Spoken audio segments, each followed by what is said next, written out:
The link in the letter, and we're live right now. Hello, everyone. This is Mike Dotterer, and we are live on the dot. And as you can see in the background here, we got an amazing backdrop. That's the Stanford Tennis Court facility that's built by our guest who's coming online. I've got him on the phone right now. He's the John Wooden of tennis, and people say, well, John Wooden of tennis, who's that? Well, not only did he completely surpass John Wooden's 11 national championships, he has 17 national championships. And when we get him live on the StreamYard, we're going to ask him if there's anyone in collegiate athletics, any coach that has anything close to 17 national championships. So, Coach, we could probably. Well, I can hear you, but what I want to do at that link, at that StreamYard link. Oh, there he is. Here he comes. Okay, Coach, I'm hanging up. There he is. Coach. Good to see you, Doc. That looks like New York back there. No, look at that. Hey, Coach, I've got the Hoover Tower over here, Coach. I love it. Hey, Coach Gould, you are on the dot. I am so honored. There are going to, hopefully, we've got a lot of our Stanford family members that are tuning in. If they're not tuning in, they're going to be able to watch this on, tape delay. So, well, let's not put them to sleep, okay? No, Coach. Let me here. I'm just going to prompt you right now. Let everyone know, Coach. Again, I'm so honored. You are truly one of the legends in all of collegiate athletics. No doubt about it. You're not only to be a legend, Dot, you got to be pretty old. Well, Coach, no, you are a legend. You're not only we're a great coach, you're a great human being. Most importantly, you have honor, you have integrity, you have everything that any university would ever want. And I've always said, gosh, when the athletic director job ever opens up, I would love to see you in that. I'm not very smart, Dot, but I'm smart enough to avoid that. No. I mean, I look at you like Casey Stengel. I was a baseball player, and Casey Stengel was an amazing guy. And you were an amazing baseball player. He was an amazing. Yes, Casey was an amazing base. And you, instead of a bat, it was a racket.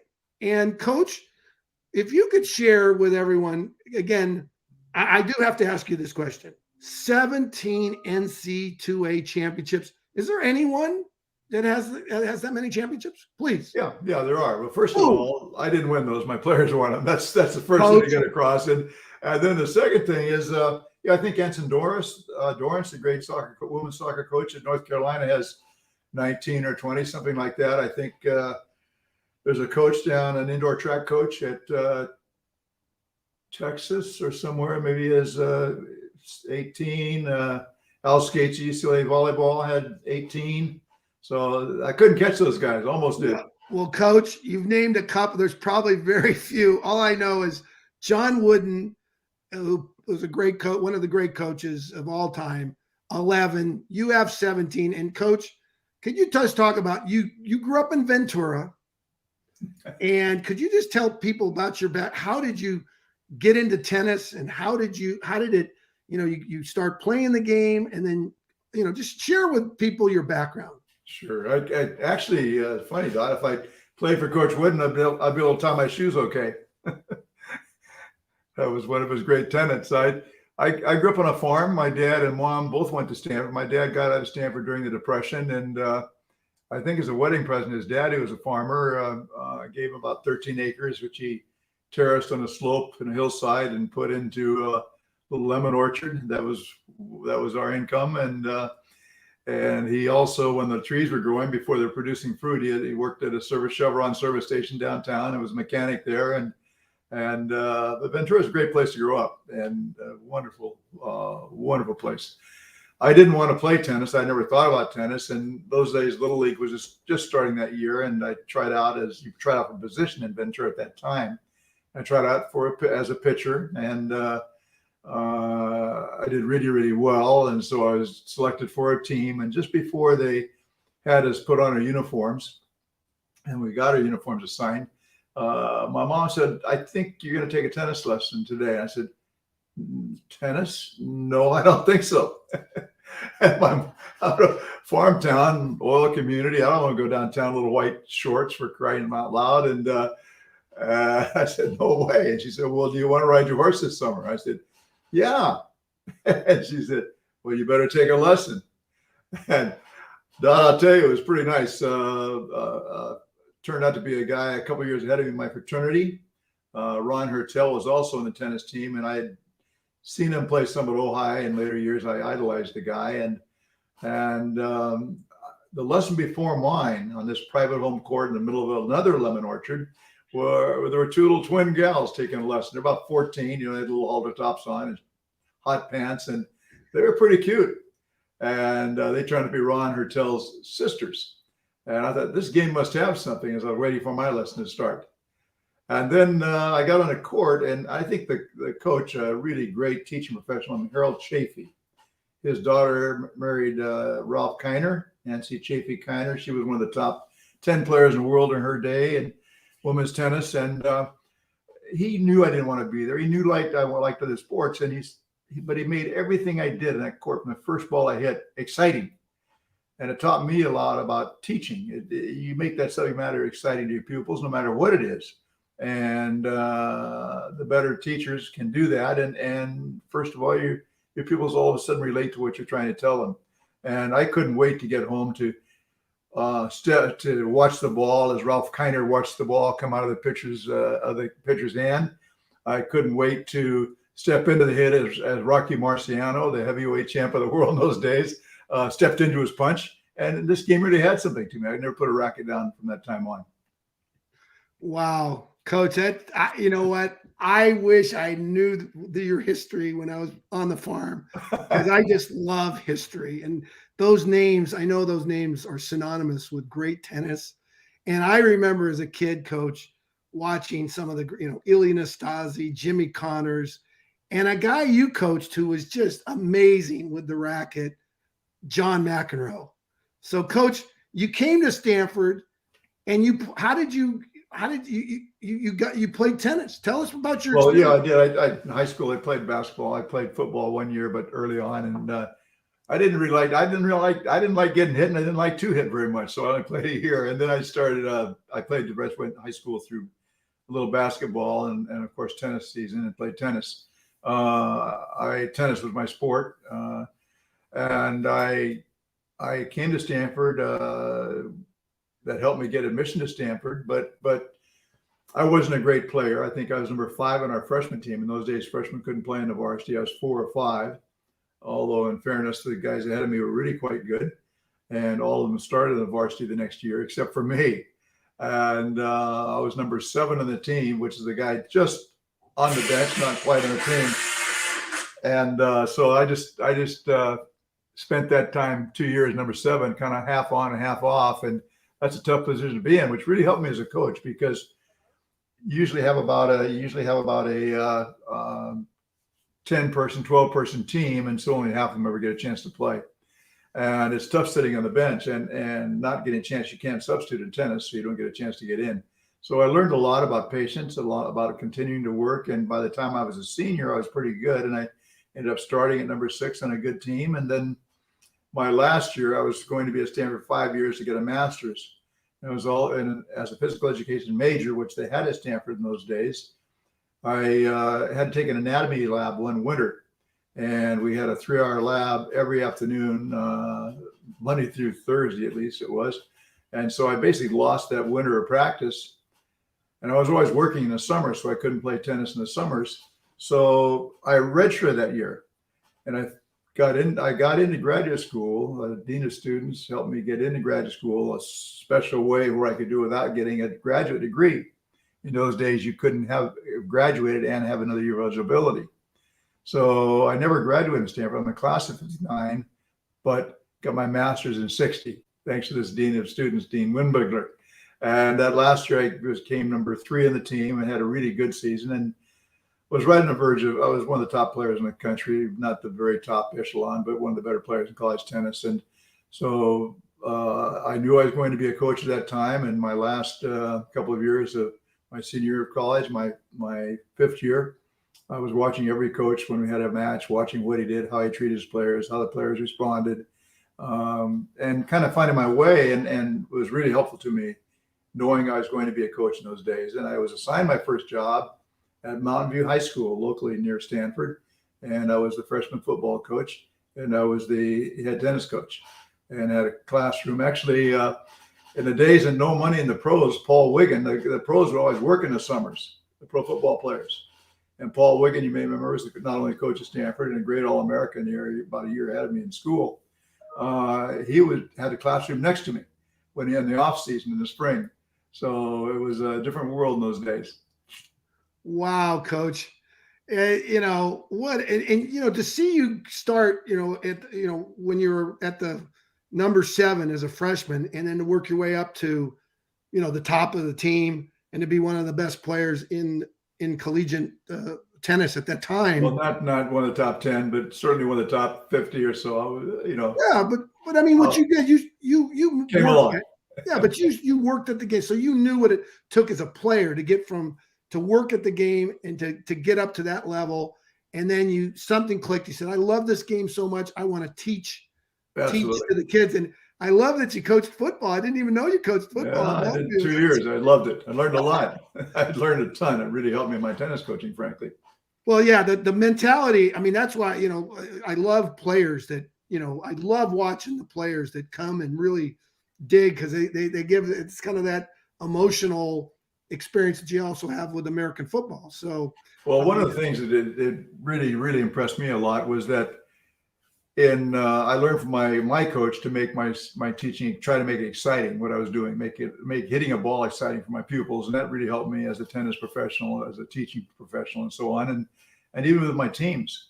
And then when I was coaching football one time, I didn't know what kind of role to play. I figured I had to be a Vince Lombardi, and I had in my mind what Vince Lombardi was like.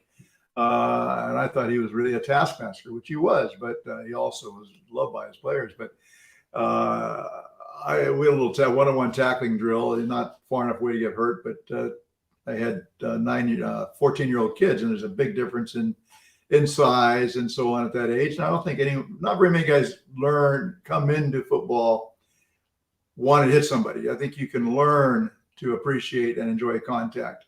And I think that's. I was one of them, Coach. But my first, well, you ran too fast for me to catch you, Dot. So I'm telling these guys, we have one-on-one tackling drill. Little Eddie Matias had hair coming out of the sides of his helmet, and in the days of the crew cut, and it was he ran this deal. I'd blow my whistle. He'd run a couple steps to make the tackle and slip and fall to the left. Next time he slipped and fell to the right. Next time he slipped and fell back on his back, so he could avoid contact. And the other 25 guys were all standing around, and I look at him and I said, Eddie, every word I could think of, every 4-letter word I could think of, as loud as I could, I'm screaming at him lying there, and I couldn't think of any more words to say. And he just let me vent. No reactions. And then he looks up at me, gives me a middle finger wave, and yells, F you, Mr. Gould. And I looked at him and said, oh, what did I do? And I looked at my guys, and they didn't know what to do. And all of a sudden I started cracking up, but it was a really valuable lesson, Dot, because I learned right then and there to never be someone who you're not, to be yourself. Right. You know, there's a book that Stanford, one of our Stanford baseball players wrote called Be Yourself, Everyone Else is Taken. Well, that's the big thing in coaching. I think, you know, you can't be someone you're not, and yet you have to set an example. But if you try to set an example of someone you're not, then it's not a very good example. You won't last very long. Yeah, and everyone's different, Coach. That's something that one of the, I'm sure what made you a great coach, and you are still coaching. I mean, there's no doubt, and I can't wait to get to the question that I really want to get to, which is the future of the NCAA, you know, where college sports has been, where it is today, and where it's going. But Coach, talk about your amazing coaching career at Stanford. 17, some of the players, mention some of the players that you coached that were really special. And I know there's, well, I think everyone's special in their own way. I sent out, I had a guy ask me, a really good friend, about, I was about halfway through my coaching career. We won about a half dozen or 10 national championships. He said, Dick, how do you do this? And he was in the Hall of Fame of baseball at UCLA, is in the Hall of Fame baseball at UCLA. And so he's a competitor. He understands sport. I said, Jack, I have the best players. And I totally did have. There's no question about it. But he said, yeah, but that's not all. You can't win as much as you do. And I thought about it without something else. And I thought about it. I could not answer that question. And so I said, well, when I'm going to retire, and this kind of dawned on me a couple of years before I retired, about 4 years ago, I'm going to write a book. But I don't know the answer to these questions. So I'm going to send all 200 players of mine who are still alive, exactly 200 when I sent this out, 20 questions. Questions like, did we have a culture? How important is trust? How do we deal with egos? When does he coach the maddest? Just things like this. And I got these answers. I had 83% of these guys, 166 of them responded to these 20 questions, which took about 2 hours to fill out, by the way. And I put them into chapters. And that is the answer to the question is, well, how do we do what we did? It's not me telling how we did it. My players telling how they think it was done. And it's a great book on coaching and leadership. I've never seen one that's written by the people being managed rather than by the manager, him or herself. So that's been a real thing. It's real close to being published. It's called Anatomy of a Champion in Sport, Business, and Life. And it's using Stanford tennis as an example, but it's not a history of Stanford tennis. It's not meant to be. It's quotes from players over 4 decades. And it's amazing how the things we went through together and how things stayed pretty much the same. Starting with Roscoe Tanner, he was the first great player I had come in, and he actually turned the program around. He had a great attitude. A local fellow named Rick Fisher was here with him from Palo Alto High School, also really, really a great attitude. And these guys turned the culture of the program around. I learned one thing about leadership real fast. The guys in the book wrote in the book reminded me. One guy said, Coach, you sat us down at our first meeting in the fall of '66. You said, well, guys, we're going to win a national championship. And these guys looked at each other, and they're out there getting a little sun, a little extra rays, getting tan, and playing a little tennis, hitting, giggling, and that was practice. And they looked at you and said, this guy's crazy. And then Roscoe came in and helped us change the culture. And first thing you know, and I wasn't thinking of a certain kind of culture. I was just being myself and doing my thing. But it was a culture. Interesting to hear you guys write about it. And then we got Roscoe. Then the next year came in Sandy Mayer, and another great player, top 10 player. And then over the years, we had about, I think, 9 guys in the top 14 in the world. And I guess the best player I ever had was John McEnroe, of course. And then in doubles, the Bryan brothers, number 1 in the world for a number of years, just retired. And very, very lucky to work with these guys and learn from all of them myself. I learned from all of them myself, and they all made me a better coach.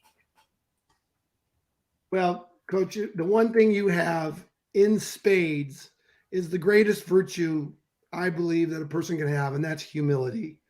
I mean, you always say it's I've lost a lot too, Don. You learn that in a hurry. Well, you have humility, and I just listening to you. This is something. This recording. Your great grandchildren are going to listen to, because this is going to be out there. It's going to be for everyone to listen and learn.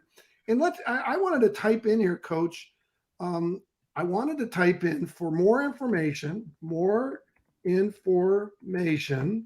Go to, where can they go to learn about this book, and where can they go online? Is there a place they can go to learn? No, not yet. We're just sending we're just sending the manuscript, the query, and the proposal, they call it, to starting to send it to some editors or agents and some publishing houses directly this week. We just sent a couple out yesterday. We'll send a couple out tomorrow, a couple out over next week. and test the waters out there and try to get a publisher. If we don't, we're going to self-publish it. And I say we, it's being my collaborator in this is a fellow who was on I think our first championship team. He never started, but he was top 200 in the world. And he also is a writer. He's done about 35 books and writes for the Kettering Institute. And so he can self-publish if need be. Anatomy of a Champion is the title. Well, Coach, I'm written by my players, not myself. It's full of quotes. Well, Coach, I'm sending people right now, if you can see the little ticker tape down there. I got it. It says Wikipedia. So you can look Coach Gould up. You can make sure that check the facts. He's right there at Dick Gould, an Anatomy of a Champion. And you can write that down. And Coach, I'm really excited to promote your book, whatever I can do to get the word out. I compared your book to what John Wooden wrote about the pyramid of success. I equate you and John Wooden. So remember, the Anatomy of a Champion, you want to have on your bookshelf right next to John Wooden's The Pyramids of Success. Coach, I know this. He wrote that one. My players are writing this one. That's the difference. I think people will I think they'll really enjoy it because the quotes are throughout the book. Everyone contributed, and it really is it's a good read, frankly. It moves. It's going to be a New York Times bestseller, Coach, because I'm going to talk about it all the time. So what are we going to do about this college sports world? It's changing. Gosh, Coach, let's talk about that. Where was college athletics back when you played? Where was it when I played? Where is it today? And where do you see it going for the future? Well, I'll tell you, it's interesting because right now, this week, today, the NCAA voted on a new constitution, which I'll get to in a little bit, but it's their annual convention. But, I think it's very few Americans don't really enjoy college sport. And it's changed so much since I was an athlete in the mid 50s. We were true amateurs then. There were very few black athletes in sport then. The SEC had none. I think we had a basketball player at Stanford. I had a good friend, a football player at Stanford. Those are the only two I know of who played sport at Stanford in the 50s. And not all of them are from, well-to-do families. There's been a lot of them come from families who are looking at athletics as a way to escape the poverty or hardships they've had. Not just black athletes, any athlete, but that's one big change. And I think it was really interesting to me to see the SEC allow black athletes to play because other schools were starting to win more and they couldn't win without them. And what a great contribution the black athlete have made to the athletic world. Incredible. Jesse Owens starting in the Olympics, of course. And Jackie Robinson broke the color barrier of baseball. Just tremendous achievements and inspired all of us. The other thing that was very different those days is scholarships were not. It was very, very rare to have a full scholarship anywhere. At Stanford, I don't think we had any when I came in fall of 1955 in any sport. All the football players, the top ones at least, had tuition scholarships.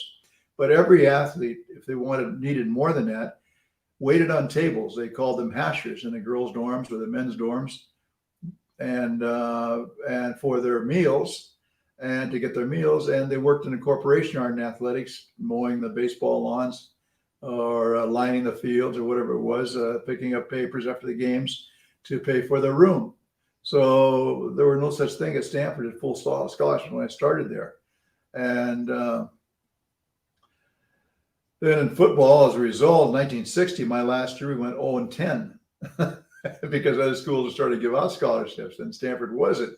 And so Stanford figured we better get on the bandwagon. Stanford had a fundraising group that helped pay for the tuition scholarships called the Buck of the Month Club. And my dad was one of the original members. When he got out of Stanford, he paid $1 a month, $12 a year to support the cost of Stanford athletics in terms of tuition scholarships.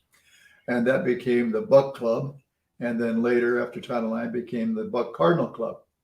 But that was a volunteer fundraising thing to give back to the athletic program to help raise money for scholarships. Not just at Stanford, but throughout the country. Facilities, most facilities were built in the 20s and some in the 30s. The Coliseum was built for the Olympics in 32, I believe, or 36, whenever it was. I can't remember which year exactly, but most athletic facilities were built in the 20s and 30s during the Depression, and at all schools. And so by the time the 50s and 60s came around, things were starting to fall apart a little bit, our tennis stadium being one. There were some academic, or there were some scandals in college athletics at the time. The Great Red Lake Army teams got in a big cheating scandal. Must have been the 50s or so. Cheating were probably the only scandals really heard of in athletics at that time. Recruiting looked a lot different in the 50s and 60s. There wasn't much of it in a sport like mine. A kid would write my coach and say, my coach, Bob Ranker, and say, Coach, I'm looking to come to Stanford. What does it take to get in, or something like that? No home visits or very little money spent on it. And then television came along, and all of a sudden, college sport was being shown more and more on television, became really, really popular. More and more athletes came in as money started to increase from disadvantaged backgrounds, as they learned they could go to college for free through scholarships. Games appeared on TV, and sponsors started picking up this popularity and paying more and more to have their advertisements on TV. And it led to college athletics becoming a really big business. You look at the TV contracts this last year, I think, forgive me if I'm wrong, but I'm not far off.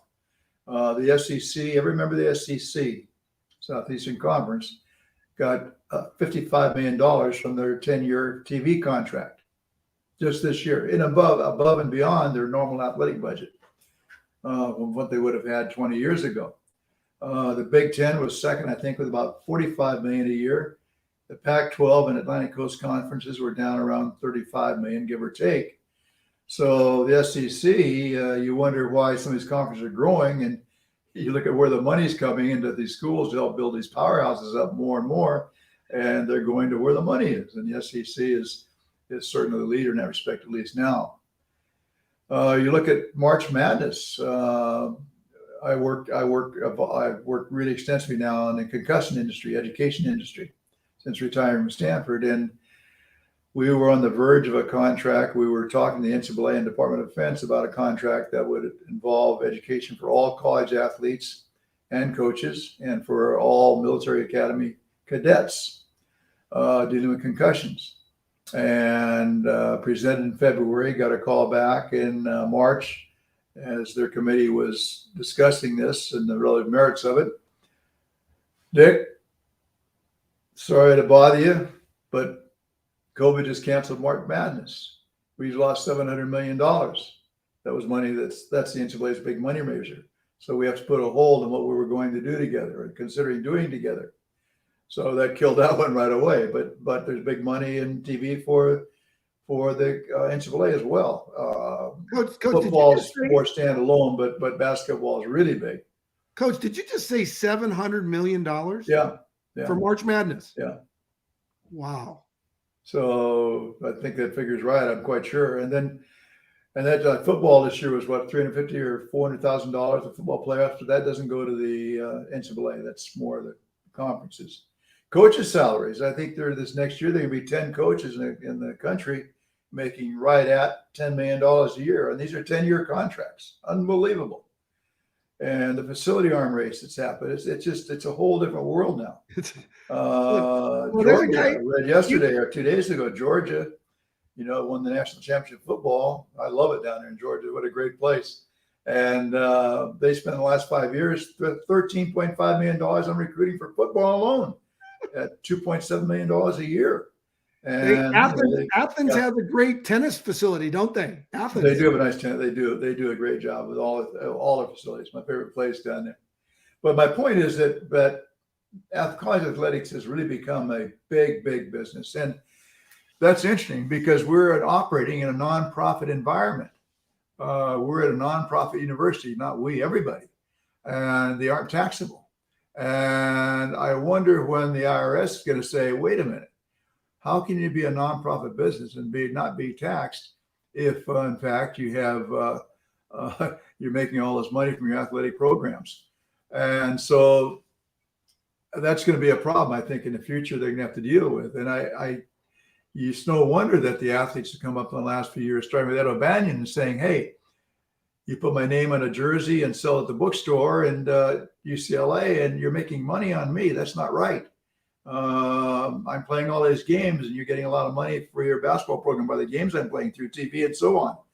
And more athletes pick that up. And now you have this name, image, and likeness, which is new and started just this last year. And you have Coach Saban going down, talking to the Texas coaches annual convention, saying this spring that, or saying this winter, I guess it was, we just signed the #1 quarterback prospect in the country. We have a booster, or somebody is giving him $1 million a year just to come to Alabama. And I can see, supposedly the coach and athletic departments that can't have no interface in setting these things up. I don't know how they're ever going to police that, but that's $1 million from one person. In fact, this year it was allowable for athletes to have 12 square inches or 16 square inches, 4x4 patches on their uniforms, representing whoever was giving them money. And it was a free market out there. And I don't know how this is ever be policed. I never saw this on any athletes' jerseys or uniforms, but I can imagine in a year or two, it's going to look like a race car driver, Formula One driver. And this is allowable by NCAA rule right now. Yeah. And Georgia, the state of Georgia says, well, Alabama just said, hey, we got to let our schools do this. We got to make a law so they can do it. And Georgia says, hey, we better do it. Well, California did it. Georgia's got to do it. Here we go, another arms race. And this is by state legislatures, for crying out loud, encouraging this. What are you going to do when the school has a contract with Nike to wear a Nike uniform, but Adidas gives him a contract for his own shoes? How are you going to police that one? If he wants to wear them in a game?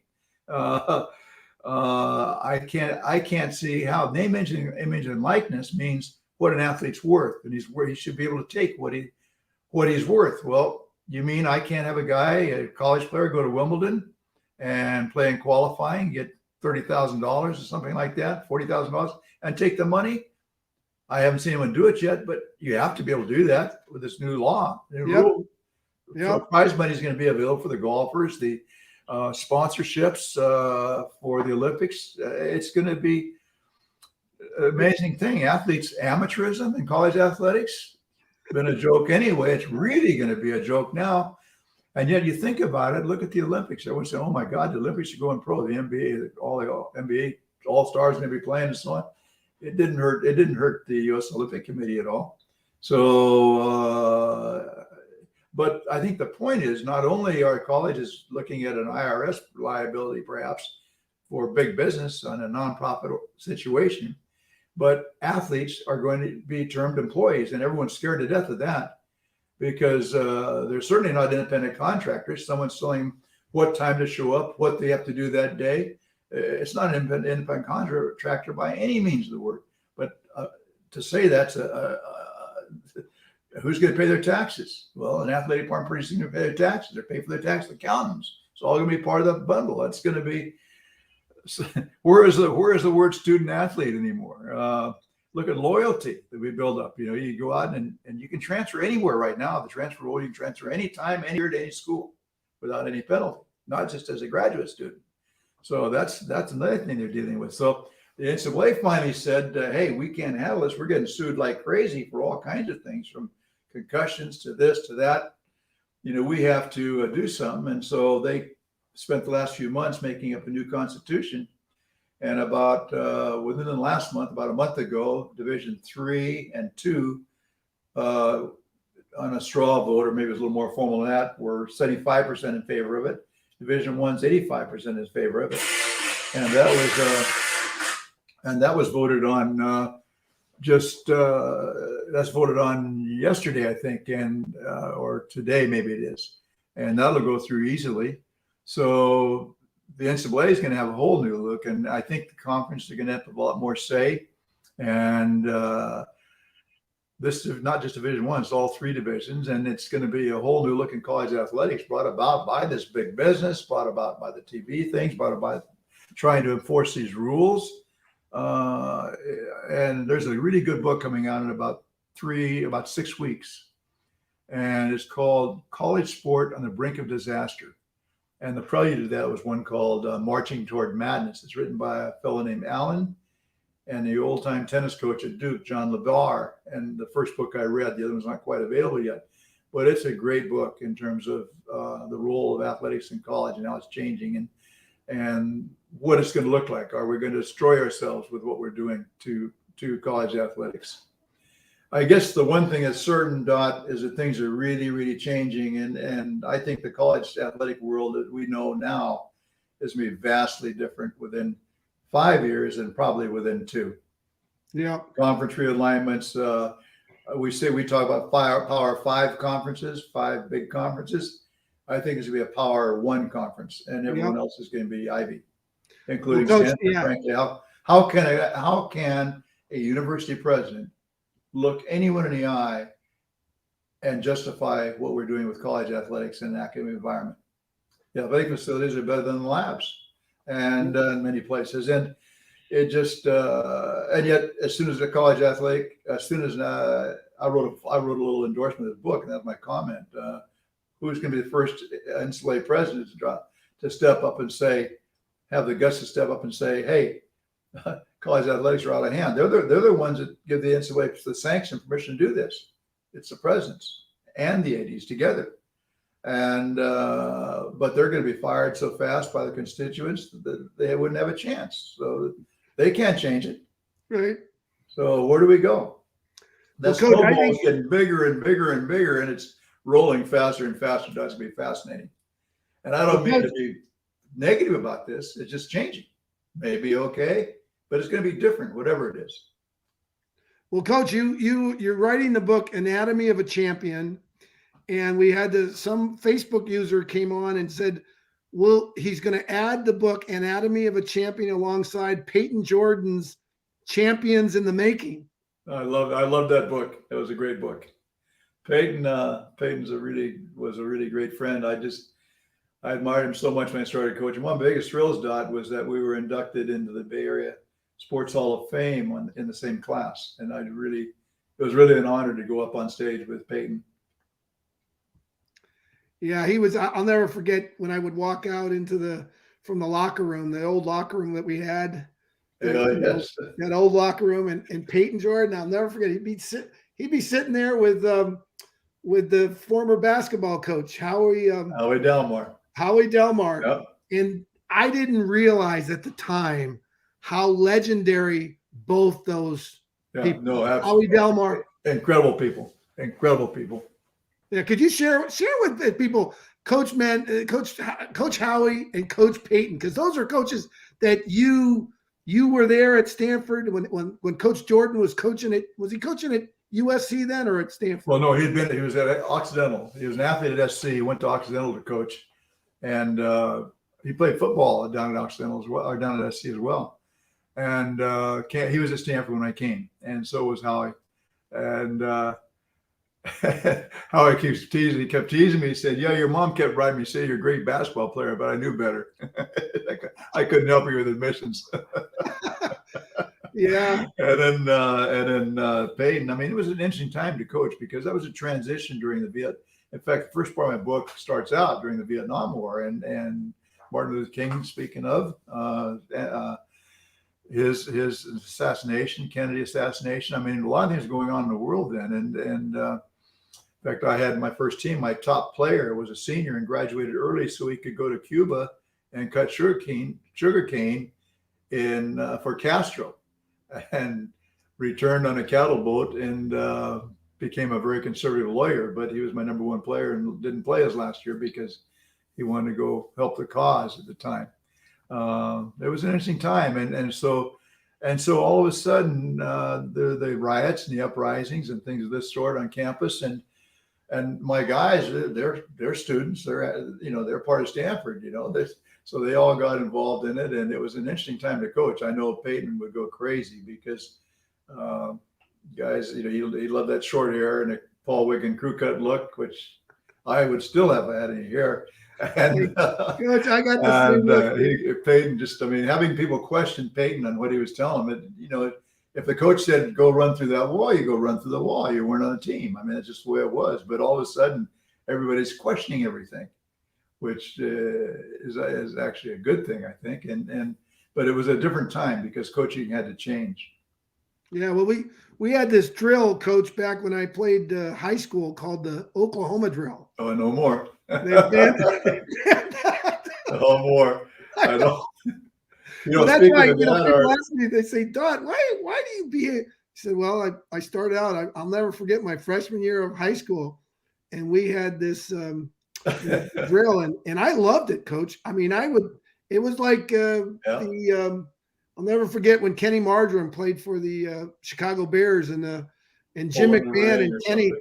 Instead of giving each other high fives, they jump up and hit each other in the head." Yeah. No, I'll go back to what I'm doing now. I'm working with this concussion education program. It's a nonprofit, and our first product was a football one. We filmed a lot of the Stanford guys, and our spokesperson in that is Bryce Love. It's a 12-minute video. It was accepted immediately by all of youth football, USA Football. Pop Warner was our first partner, American Youth Football, and that's certification for athletes. And we have 23 USA Olympic Committee members that we just announced USA Figure Skating today, a press announcement. But might put on our website there. Go to go to teachaids.com. How do you spell that? TeachAids, TEACH AIDS.com. And you'll see on the first page, you'll see a selection from HIV education, which is where they started 11 years ago, put it in 82 countries, and transition to concussions, and then a little bit for COVID. So you'll see those three subjects. Go to the concussion one, and you pick out a video of Bryce Love, and Alameen Murphy was in that. It was a great I just put it in there. TeachAids, TeachAids.com. TeachAids.com. It's a good one. It's and go to the concussion section on the first page. You can select concussions. And it's our next one was also a Stanford student. Our next subject, we did a fly through the brain from the brain lab at Stanford, and Kate Courtney, the two-time World Cup mountain biking champion, was our featured spokesman in that one. And then we have a story wall where we have 750 people talk about their experiences with concussions. We have a veterans section. We have parents section, and about 600 athletes in there from all ages. It's really interesting. You can select them by age, by sport, by activity, by symptom. A lot of good stuff going on, Don. I'm loving it. My second reincarnated. Now we're working, raising money. If anyone out there, we're raising money now for our multi-sport video version. British, just got a note yesterday from British Taekwondo, USA Taekwondo's partner, and British Taekwondo wants to join with us now too. So it's really expanding.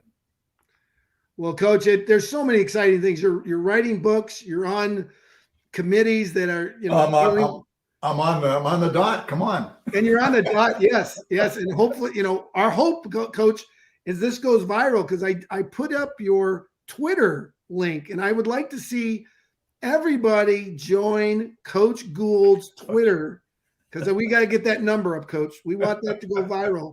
And people don't realize, I mean, you are one of the greatest coaches on this planet. There's no doubt in my mind. I mean, well, you can read the book. The guys are pretty honest. You might learn something differently, Dot.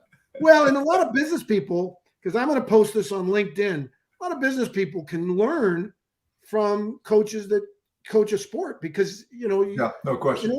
I mean, you've got to be able to bring players together. And the first thing, Coach, is they got to have fun. They got to enjoy the game, right? It's a whole chapter. I know. What chapter is that? Is that chapter 1? It starts out with a visit to the Playboy Mansion. Oh boy, I got a couple stories there, but we'd have to cut them from we're trying to remain PG, parental guidance. So, Coach, you know this because I think I shared this with you. On the Dot, we obviously today we've learned about some of your amazing background.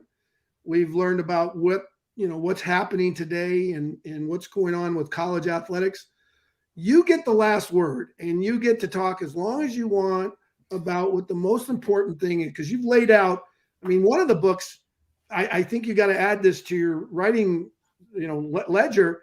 I would love to see you. It's a brave new world. It's a whole new world, because what you just laid out there about what's going on in college athletics, I don't think it's changing. It's just going to be a different world. Yeah. It doesn't have to be a bad thing. So you get to talk about where you think we're going and where you think we need to go, and maybe Stanford, because I know Stanford is right in the middle of this. And just to kind of prompt you, I think 4 schools in the Pac-12, in my opinion, are going to join what I call the SEC of the West. Yep. And that's the University of Oregon, because Phil Knight, they run that. SC, Oregon, Washington, and one other maybe. Well, I don't know about what I was going to say. University of Oregon, USC, University of Utah, and I would put Arizona State in the mix. Could be. Ray Anderson's doing a great job. Exactly, he's doing a great job. What happens to Stanford, our alma mater, the University of California, Berkeley, UCLA? I mean, those schools. I must tell you, Don, in all honesty, if this keeps going the way it is going, I don't see how we can keep up. Frankly, I don't see how we can justify trying to keep up. I don't think that's our business. I think we can give the athlete a great experience. We can be good, but to ask us to try to keep up with what's going on in the college athletic world right now, I think bastardizes what we stand for at Stanford. And I don't think we can keep up, and I think we may find ourselves foolish to try. Yeah, it's a moral and ethical issue, and if we can keep up, great. I mean, that doesn't mean we can't play people, but I just don't see. It's a lot of dirt going on now. I have to see how the policing works out. The NCAA won't be the policeman probably anymore. It'll be the conferences, and there'll be some clean conferences, some dirty conferences, I would imagine. And I don't know that, but look at politics. I mean, it's gotten pretty messy out there in this world today.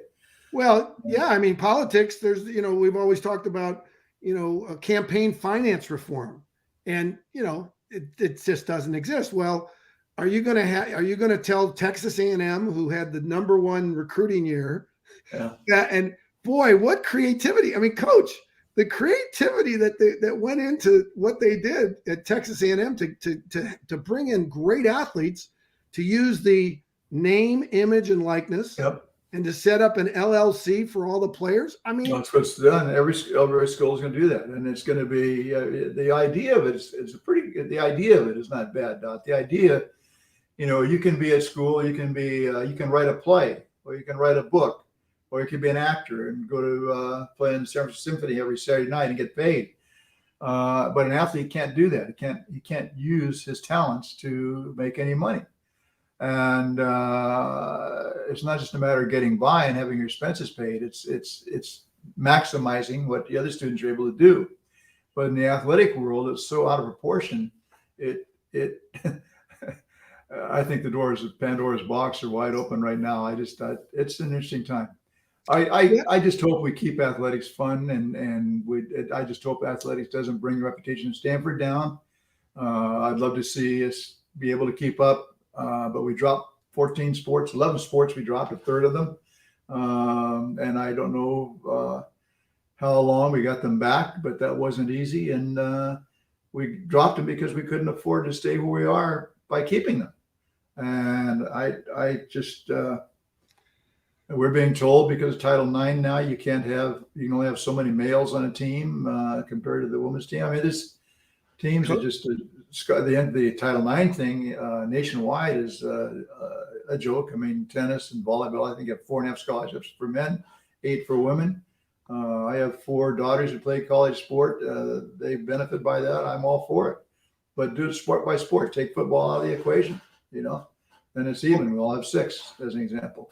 Well, Coach, this is what I hope for, because I believe in the free market system. And again, I want you to have the last word, because I want you to just take it out, because we could go on and on. But I believe in the free market system, and I believe that if you were, if the NCAA said, hey, if you want to have everyone on scholarship, that's your choice. I believe that you could put together with your tennis alumni and followers and fans, you could put together your own fund and it would self-fund.